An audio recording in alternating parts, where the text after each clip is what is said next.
అలా ఎవరికి ఇష్టం వచ్చినట్టు వాళ్ళు వినియోగించుకోవచ్చు. నాకు సంపాదించుకోవాలి అని ఉంది అంటే పని ద్వారాగా సంపాదించుకోవచ్చు, లేదంటే ఎదుటి వాళ్ళని మోసం చేసేగా సంపాదించుకోవచ్చు. లేదు నాకు పొలం చేసి బ్రతకాలని ఉంది, ఆ మార్గంలో వాళ్ళకి ఎంతైనా పొలం దొరుకుతూనే ఉంటుంది, సంపాదించుకోవచ్చు. అది కాకుండా నేను ఊరకనే ఉంటాను, ఏదో జోదం ఆడతానంటే వాళ్ళకి ఆ మార్గంలో కూడా జరిగే వాళ్ళకి ఆ విధానంలో ఉంది. కాదు నా జీవితం వచ్చింది, ఈ వచ్చినటువంటి జీవితాన్ని నేను వినియోగించుకోవాలి అనుకున్నటువంటి వాళ్ళకి ఈ లోకం ఆ మార్గాన్ని చూపుతూనే ఉంటుంది. అంటే ఎవరు ఏ మార్గంలో వెళ్ళాలన్నా కూడా వారికి అనుకూలంగానే ఈ లోకం వారికి తగ్గట్టుగానే ప్రవర్తిస్తూ ఉంది, వారికి సమకూర్చుతూ ఉంది. అందుకని మహాత్ములైనటువంటి వాళ్ళు ఏం చేశారంటే ఇది మహత్తు అయినటువంటి దానిగా చూసుకున్నారు. ఈ లోకంలోనే ఉంది, కానీ మనలాంటి వాళ్ళు సాధారణమైనటువంటి వాళ్ళేమో మాయా అనుకుంటూ ఉన్నారు. ఒకరోజు కబీర్ దాస్ గారు ఆ బజారు వెళ్తూ ఉంటే ఒక ఆమె జొన్నలు విసురుతా ఉంది. ఎంతో మంది చూస్తూనే ఉన్నారు, కానీ వీళ్ళకి ఎవరికి కనపడింది. మరి కబీర్ దాస్ గారు ఆ జొన్నలు విసరటం చూసి ఈ లోకంలో ఉండేటువంటి జనాన్ని జొన్నలుగా చేసి మరి ఆ పెంటిని విసురుతూ ఉంటే ఈ జనం అంతా ఆ మాయలో పడి నలిగిపోతూ ఉన్నట్టుగా మరి కబీర్ దాస్ గారు చూసి ఆడవడం జరిగింది. మరి ఎలా మార్గం అంటే అప్పుడు ఆ కింద ఉన్నటువంటి రాయిని పైన ఉన్నటువంటి రాయిని మధ్యలో ఒక బొట్టు ఉంటే ఆ పుల్లకు చుట్టూరు ఉన్నటువంటి జొన్నలు మాత్రమే పిండి కాకుండా ఉండటం జరిగింది. అంటే మానవులు ఏం చేయాలి అంటే సద్గురువుని అటువంటి వాడిని ఆశ్రయించితే అప్పుడు ఆ సద్గురువుని ఆశ్రయించినటువంటి వాళ్ళు మాత్రం ఆ తన తత్వాన్ని తను తెలుసుకునేటువంటి అవకాశం ఉందని మరి మనకి కబీర్ దాస్ గారు చెప్పారు. అంటే ఈ లోకం ఎంతసేపు ఉన్నా మనం మాయ వైపే పరిగెడుతూ ఉంటాం, కానీ ఇటువైపు మనం ఎందుకని అంటే మనకి ఎన్నో జన్మల నుంచి వచ్చినటువంటి సంస్కార బలం. ఒక ఆమె చిన్నపిల్లగా ఉన్నప్పుడు ఒక అమ్మాయికి పాపం ఇట్నే నవరాత్రులప్పుడు బాగా అందరూ కలిసి పూలు పెట్టుకొని చేస్తూ ఉంటారు, బతుకమ్మని పెట్టుకొని బాగా బతుకమ్మని పెట్టుకొని చేసుకుంటూ ఉంటే ఆ అమ్మాయి ఒక రోజు నేను కూడా వెళ్తానంటే సరేనని చెప్పి తల్లిదండ్రులు పంపించారు. అక్కడ అందరూ ఎగురుతా ఉంటే ఆ అమ్మాయి కూడా డాన్స్ చేసింది, బాగా వేస్తున్నారని అందరూ అన్నారు. ఆ అమ్మాయి ఎందుకో మనసులో ఆనందంగా అనిపించి బాగా ఎగురుతూ ఉంది. అలా ప్రతి ఒక్కసారి పెట్టుకోవడం ఎగటం చేస్తూ ఉంది. అలా అది ఎలా కంటిన్యూ అయిందంటే ఈయనకప్పుడు అనిపించింది తల్లిదండ్రులకి మా అమ్మాయి బాగా డాన్స్ వేస్తుందని చేస్తే అందరూ బాగానే ఉంది అనుకున్నారు. అది తర్వాత అది అలవాటుగా మారింది. ఆమె పాపం పెళ్ళైన తర్వాత కూడా పోయి ఎగురుతూ ఉంది. సరే పెళ్ళైన తర్వాత ఎగిరిన భర్త పాపం మెదకుండా ఉన్నాడు. మెదకుండా ఉంటే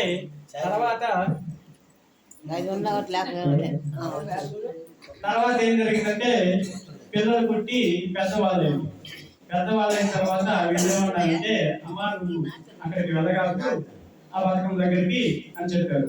అంటే ఏమేం చేసిందంటే ఏం లేదా కాసేపైనా ఉండి వస్తాను, మరి చూసి వస్తానయ్యా అని చెప్పింది.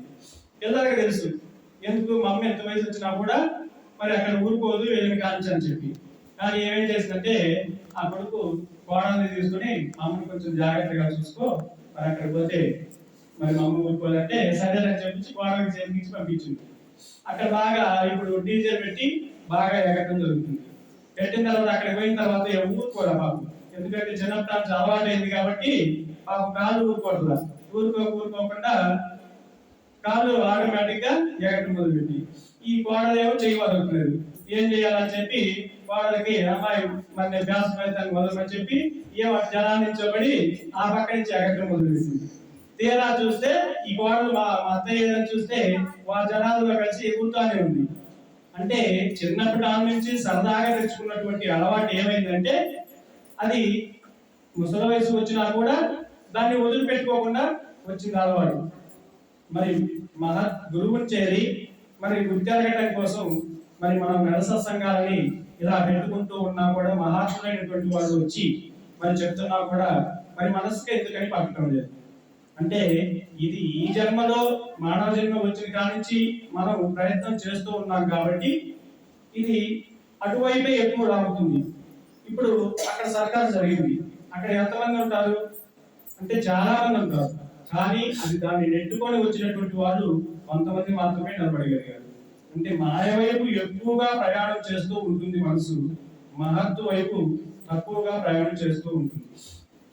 అందుకని ఈ వచ్చినటువంటి జన్మని సద్వినియోగం చేసుకోవాలంటే మహాత్ములైనటువంటి గురువుని మనం చేరుకోవాల్సింది.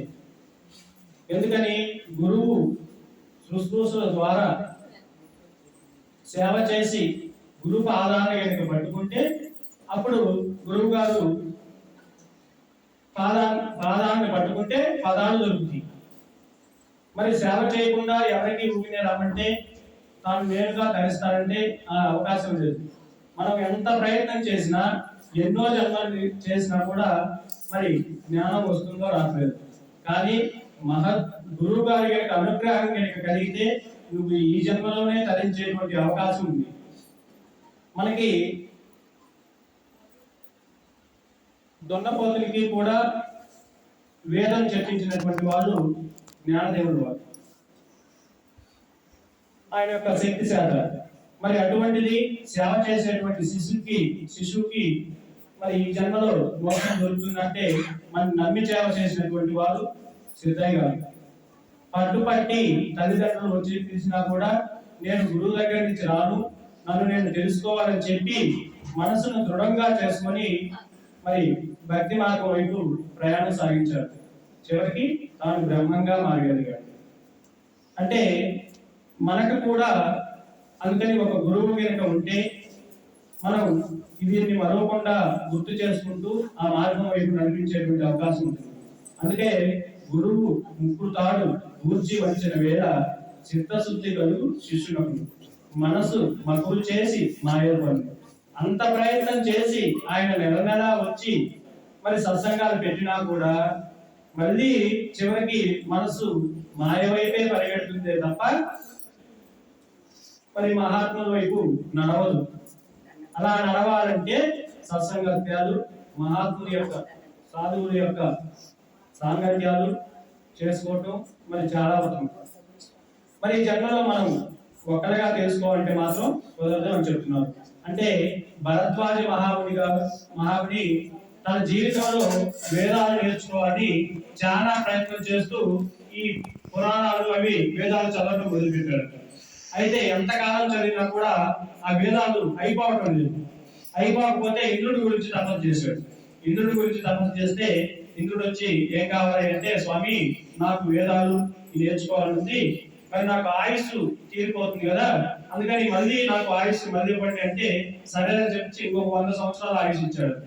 అయినా కూడా ఆయనకి సరిపోలేదు, ఇవి రావటం లేదు. రాకపోయేసరికి చదివింది కొంచెం, ఉన్నది ఎక్కువ. మళ్ళీ తపస్సు చేసింది. తపస్సు చేసరికి మళ్ళీ ఇంద్రుడు వచ్చి అడిగాడు. అడిగితే ఏంటి అంటే, స్వామి నేను ఇంతకాలం చేసినా కూడా ఇంకా నేర్చుకోవాల్సి నాకు పూర్తిగా రావలేదు అన్నాడు. అయ్యా ఇది ఒక కొండ, పక్కన కొండను చూపించాడు. ఈ భగవంతుడి గురించి తెలుసుకోవాలంటే అంటే వేదాలు పూర్తిగా నేర్చుకోవాలంటే అది ఆ కొండ లాంటిది. అది మనకి చేతనైనంత వరకు నేర్చుకొని మనం రావాల్సిందే తప్ప నువ్వు ఎంతకాలం ప్రయత్నించినా అది మొత్తాన్ని మాత్రం నువ్వు చదివేటువంటి అవకాశం లేదయ్యా.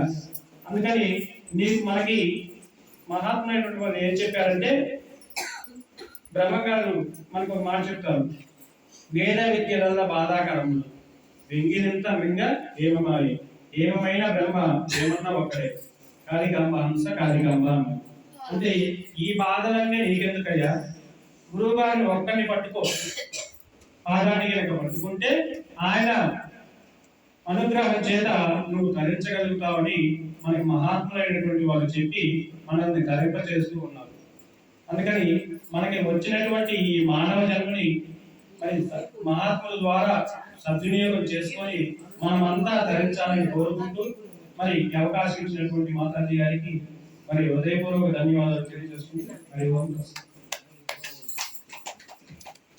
మాయ ఎవరిని అన్న తెలియజేయమనదు, దాని పరిస్థితే కుదరకుండా ఉంటుంది.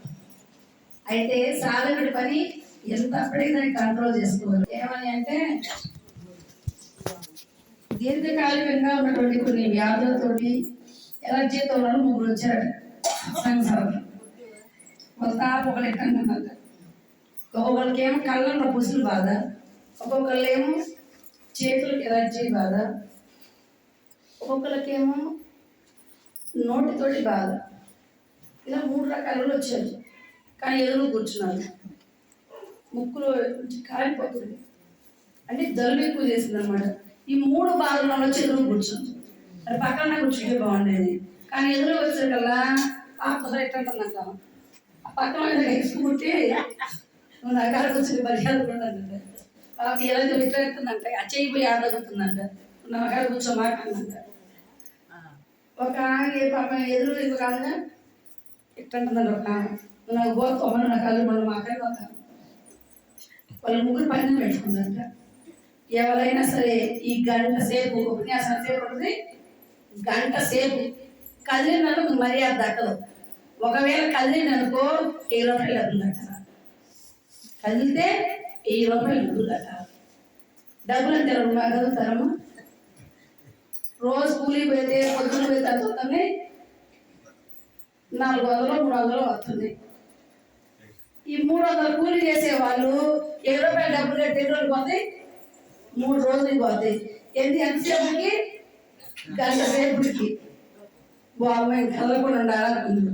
కానీ ఊరుకోవట్లేదు. అసలు చూద్దామంటే కళ్ళు తెలుపు పట్టలేదు. ఎడ చేయాలని ఆలోచించి బాగాలేదు అనుకుంటుంది.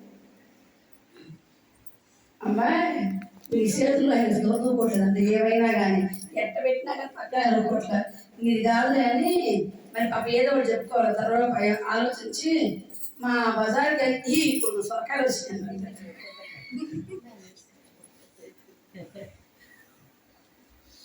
ఎంత పొడుగునే ఇంత పొడుగు నేను ఇంటి పక్క పెట్టి ఎట్టో పాప వాడి బాధ అయిపోయింది. పక్కన కనుక పాప ఇంటి నోట్లు పడు మరి ఉపాయం ఏదో కలుగుతాక ఈ బజార్కి చీ బజార్ ఇది అయిపోయింది. ఇప్పుడు నా పరిస్థితి కళ్ళున్నా కానట్లే. అంత వద్దలే అంత వద్దలే పక్కన వాళ్ళకి ఎట్లా వాడి బాధ కూడా. కానీ ఉన్న పని మాత్రం చేసుకున్నారు. అలానే మనకి కూడా మాయ అనేటువంటిది కూర్చోలేదు. ఇలాగ అప్పయ్య పిన్నిసి పెట్టి పొడుచుకోండి, మంచి నీళ్ళు ఇవ్వండి, లేచి నిలబడండి. వాడు ఎలాగైతే వాడికి ఉన్న కర్మను తొలగించుకోవడం కోసం ఇదో ఇదో ఇదో అన్నాడు.